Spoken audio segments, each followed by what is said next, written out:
kayak udah. Assalamualaikum warahmatullahi wabarakatuh. Kami dari kelompok 2 ingin presentasikan hasil diskusi kami terkait dengan topik server sistem arsitektur. Baik, ini slide selanjutnya.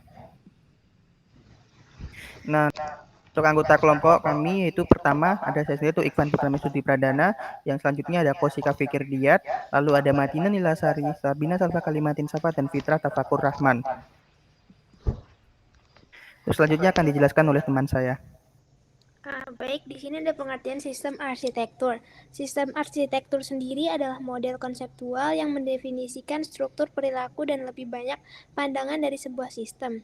Sistem arsitektur sendiri dapat terdiri dari komponen-komponen sistem dan subsistem yang dikembangkan yang akan bekerja sama untuk mengimplementasikan sistem secara keseluruhan. Penerapan sistem arsitektur ini adalah suatu hal yang baik dalam suatu organisasi, sangat diperlukan supaya sistem informasi yang berjalan dapat sesuai dengan kebutuhan dan sistem yang digunakan dapat berjalan dengan baik. Sistem arsitektur juga dilengkapi dengan sistem-sistem modern yang terdapat untuk membantu proses berjalanan sistem tersebut. Pembangunan sistem arsitektur yang baik dapat dibantu dengan memanfaatkan komputing modern yang merupakan bagian dari kemajuan teknologi yang memungkinkan membantu dan membangun sistem arsitektur yang lebih baik dan efisien. Hal ini umumnya dijalankan dengan computing devices yang memadai sesuai kebutuhannya masing-masing.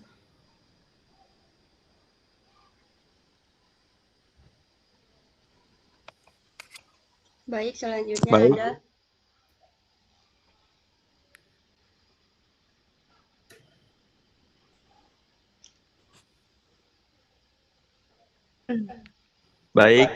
ini selanjutnya untuk komponen sistem arsitektur. Yang pertama ada perangkat keras, yang kedua ada jaringan network dan database. Untuk perangkat keras di sini yaitu komponen dalam sistem arsitektur yang memungkinkan untuk menyediakan perangkat keras untuk mengaplikasikan sistem arsitektur ke dalam suatu sistem yang dirancang.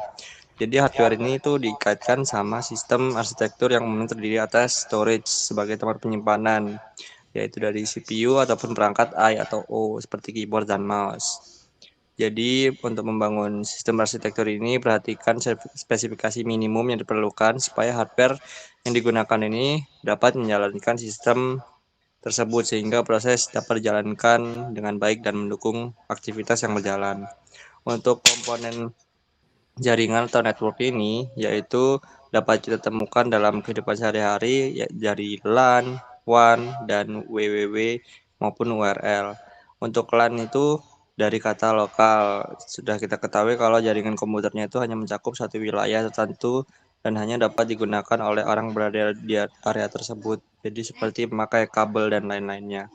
Untuk database ini komponen opsi bagi pengguna sistem untuk memiliki sistem arsitektur yang menggunakan penyimpanan, pengelolaan, dan memanipulasi data yang ada.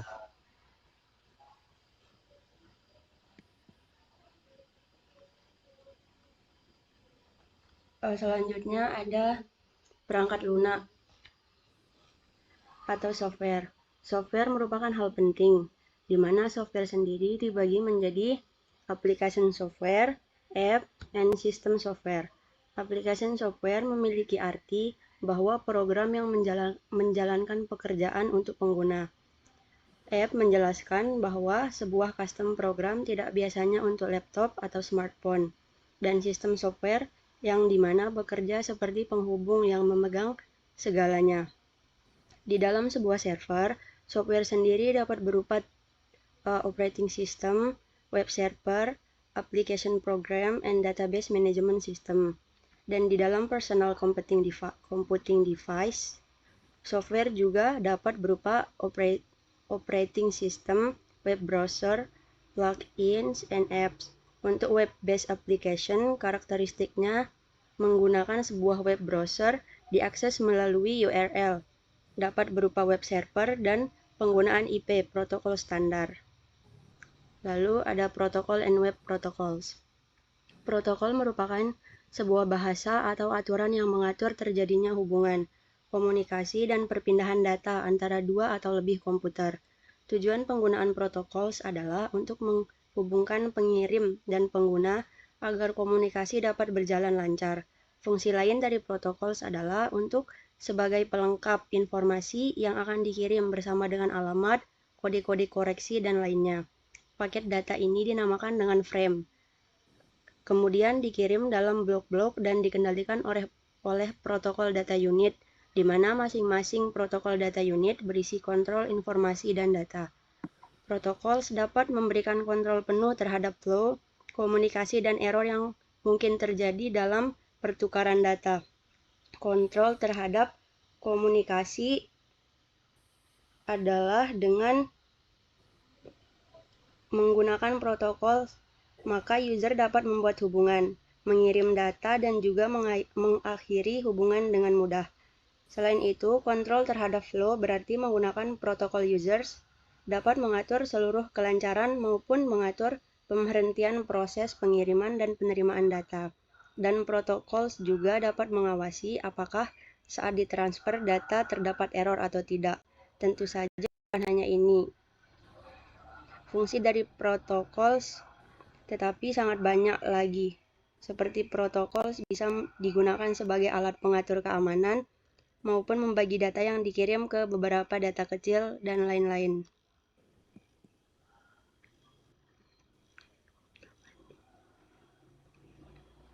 Kemudian berikut contoh-contoh protokol. Yang pertama, TCP atau IP merupakan standar transfer data yang digunakan oleh komunitas internet untuk bertukar data dari satu komputer ke komputer lain di internet. Protokol ini tidak dapat berdiri tanpa bantuan komponen lain karena TCP atau IP sendiri hanya berfungsi sebagai protokol switch. Jadi maksudnya ini dasar banget buat komunikasi di internet. Yang kedua, HTTP. Protokol ini merupakan protokol yang sering dijumpai di dalam web dikarenakan protokol ini digunakan oleh para webmaster untuk melakukan transfer halaman web. Selain itu, tugas dari HTTP adalah untuk menerjemahkan suatu pesan agar bisa diformat dan kirim dari server ke user. Jadi, buat transfer halaman web, kita bisa menggunakan HTTP ini untuk membuka website protokol yang kerja gitu. Kemudian telnet. Telnet merupakan sebuah protokol dalam LAN, local area network. Dahulu telnet sangat sering digunakan, tetapi seiring berjalannya waktu, telnet sudah jarang digunakan karena memiliki kekurangan dan risiko terhadap keamanan.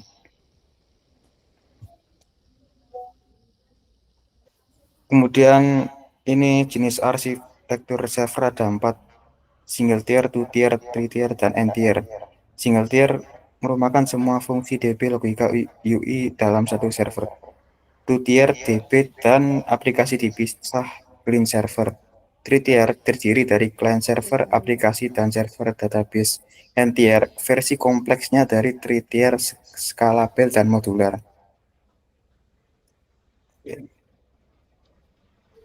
Lalu selanjutnya ada diagram sistem arsitektur. Diagram dalam arsitektur sistem itu adalah alat visual penting untuk menjelaskan konsep, struktur, dan hubungan antar komponen dalam sistem perangkat lunak. Fungsi utamanya, yang pertama, itu untuk menyampaikan informasi desain sistem kepada pengguna dan stakeholder. Lalu, menyediakan insight tentang peta jalan dan pengembangan dan penerapan sistem, membantu proses pengambilan keputusan teknis dan bisnis, dan kemudian memfasilitasi kolaborasi antar tim lintas departemen, itu IT, teknik, marketing, dan lain-lain. Dan terakhir yaitu menggambarkan proses bisnis dalam lapisan-lapisan interaktif yang melibatkan sistem dan konsumen. Nah, jenis-jenis diagram sistem arsitektur itu ada beberapa. Yang pertama yaitu diagram location diagram. Fungsi utamanya yaitu menunjukkan lokasi fisik dan distribusi sistem atau komponen di berbagai tempat. Lalu kemudian ada network diagram, itu menggambarkan arsitektur jaringan, koneksi antar server, dan aliran data. Lalu selanjutnya ada deployment diagram, itu untuk menjelaskan bagaimana komponen perangkat lunak dideploy ke perangkat keras atau lingkungan fisik.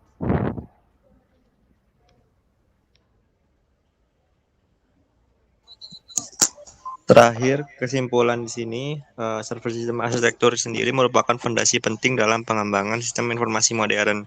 Jadi dengan memahami berbagai jenis arsitektur seperti single tier, two tier, three tier, hingga n tier, kita dapat merancang sistem yang sesuai dengan kebutuhan organisasi, baik dari segi skalabilitas, efisiensi, maupun keamanan. Setiap komponen dalam arsitektur mulai dari perangkat keras, perangkat lunak, jaringan, hingga protokol komunikasi memiliki peran krusial dalam memastikan sistem berjalan optimal. Jadi di era digital saat ini, pemilihan arsitektur yang tepat tidak hanya mendukung performa teknis, tapi juga menjadi strategi penting dalam menghadapi tantangan bisnis dan teknologi yang terus berkembang.